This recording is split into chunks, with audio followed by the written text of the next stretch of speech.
Sasana Wiratama atau dinamakan juga Museum Diponegoro adalah sebuah museum yang didirikan untuk menghargai dan mengabadikan saat-saat perjuangan Pangeran Diponegoro ketika bertempur melawan Belanda.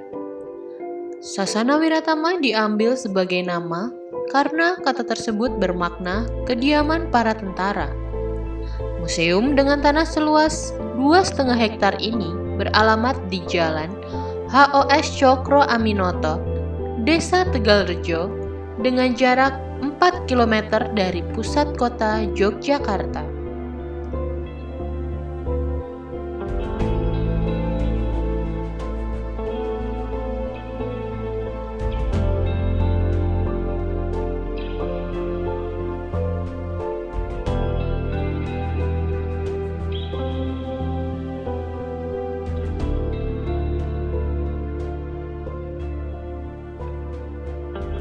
Nah, disinilah lokasi dari Museum Monumen Pangeran Diponegoro. Museum ini memiliki koleksi berupa persenjataan yang dulu pernah digunakan oleh pasukan-pasukan dari Pangeran Diponegoro. Seperti di sini ada contohnya pedang, ada bedil, busur, tameng, tombak, dan juga keris. Selain itu, museum ini juga menampilkan koleksi-koleksi lain seperti foto-foto waktu Pangeran Diponegoro memimpin Perang Jawa, lalu ada juga kereta kencana, gamelan, dan lukisan.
Nah, di sini ada lukisan yang menggambarkan tentang penyerbuan rumah atau kediaman dari Pangeran Diponegoro di Tegalrejo. Di sini kita bisa melihat adegan bagaimana Pangeran Diponegoro berusaha untuk kabur dengan menjebol tembok, dan juga adegan bagaimana kediaman dari Pangeran Diponegoro dibakar habis oleh pihak Hindia Belanda.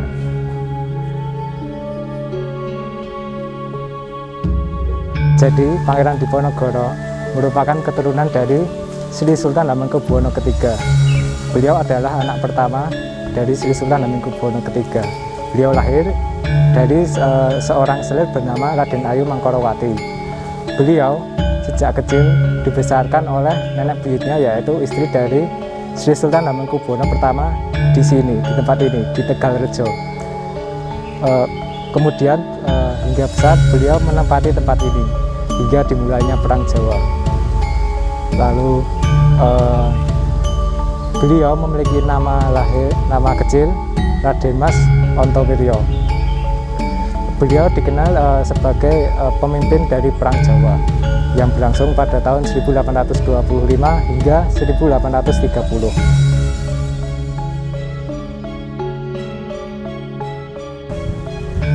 Pangeran Diponegoro lahir pada tanggal 11 November 1785. Beliau adalah anak dari Sri Sultan Hamengkubuwono III.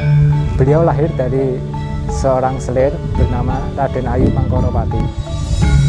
Beliau memiliki nama lahir Bendoro Raden Mas Mustahil. Kemudian setelah menginjak dewasa, beliau mengganti nama menjadi Bendoro Raden Mas Ontowiryo. Kemudian setelah menjadi seorang pangeran, beliau berganti nama menjadi Bendoro Pangeran Haryo Diponegoro. Beliau merupakan anak pertama dari Sri Sultan Hamengkubuwono III. Meskipun begitu, beliau tidak menerima gelar sultan karena beliau lahir dari seorang selir.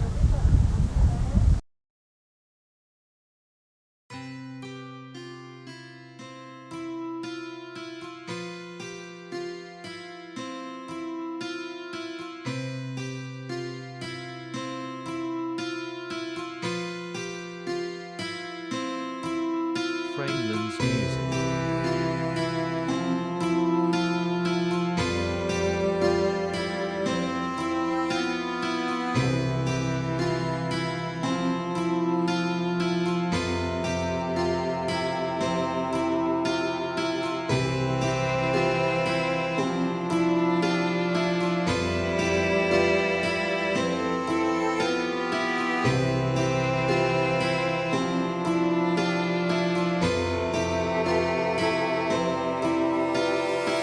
Pangeran Diponegoro dibesarkan bersama nenek buyutnya, yaitu istri dari Sri Sultan Hamengkubuwono pertama.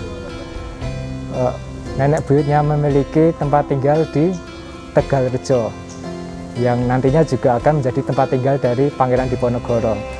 Nenek buyutnya tersebut memiliki pemahaman tentang agama yang hebat, yang luas, sehingga Pangeran Diponegoro juga memiliki watak yang alim dan cerdas karena dibesarkan bersama dengan nenek buyutnya tersebut. Tembok jebol ini merupakan saksi sejarah dari dimulainya Perang Jawa. Tembok ini dijebol pada tanggal 20 Juli 1825. Waktu itu, kediaman Pangeran Diponegoro dikepung oleh pihak Hindia Belanda. Pihak Hindia Belanda ingin menangkap Pangeran Diponegoro. Oleh sebab itu, Pangeran Diponegoro berusaha untuk kabur dengan cara menjebol tembok ini. Beliau kabur tembok ini dijebol dengan cara menggunakan kuda yang ditunggangi oleh Pangeran Diponegoro. Setelah berhasil kabur, beliau menuju ke Gua Slarong untuk memulai Perang Jawa.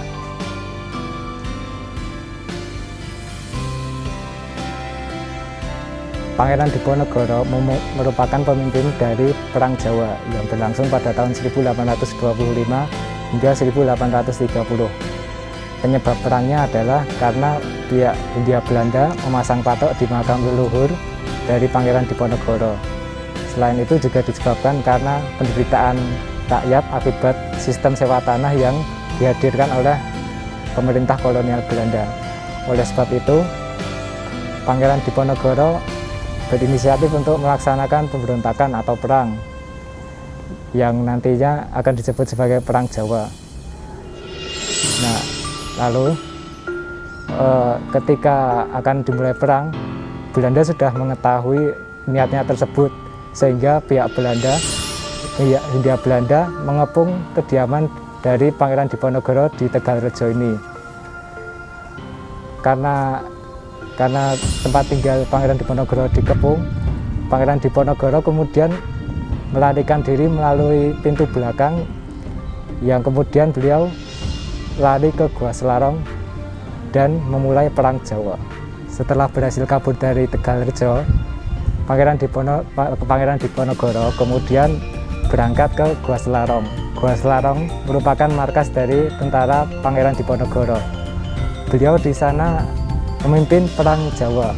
Di sana beliau bertemu dengan Kiai Mojo, penasihat agamanya.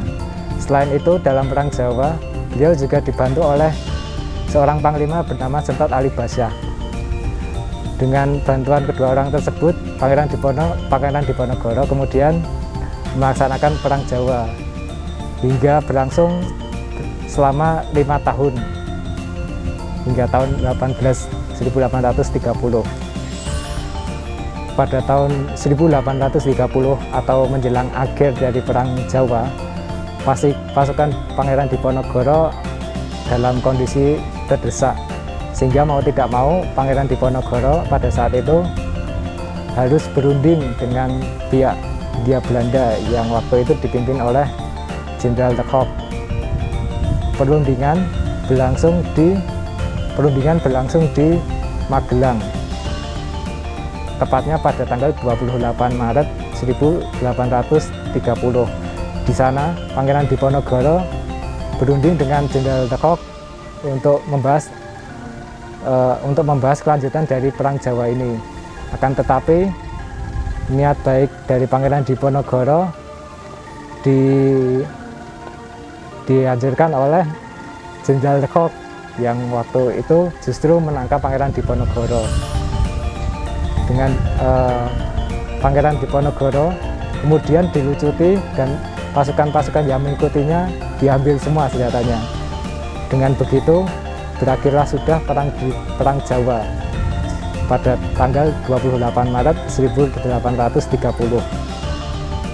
Selanjutnya Pangeran Diponegoro diasingkan menuju ke Manado. Lalu setelah itu beliau dipindah-tempatkan ke Makassar hingga akhir hayatnya, dan meninggal pada tanggal 8 Januari 1855 pada usia 69 tahun. Jadi dulu waktu mau selesai Perang Jawa udah mundur semua itu pengikutnya, Kiai Mojo dan Sentot. Jadi ya mau nggak mau ya kalah gitu.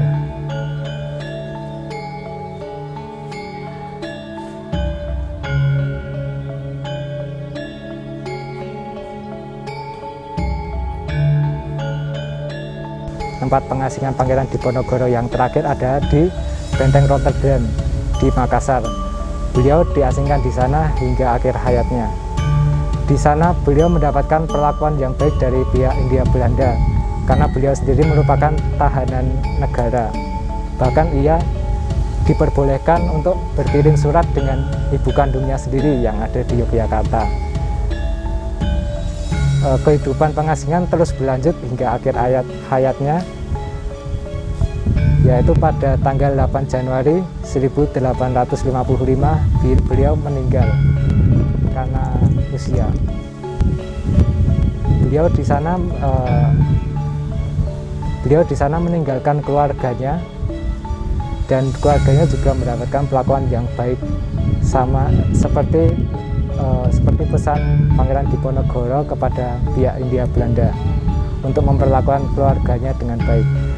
Beliau dimakamkan di Makassar yang hingga saat ini masih dapat kita lihat makam beliau.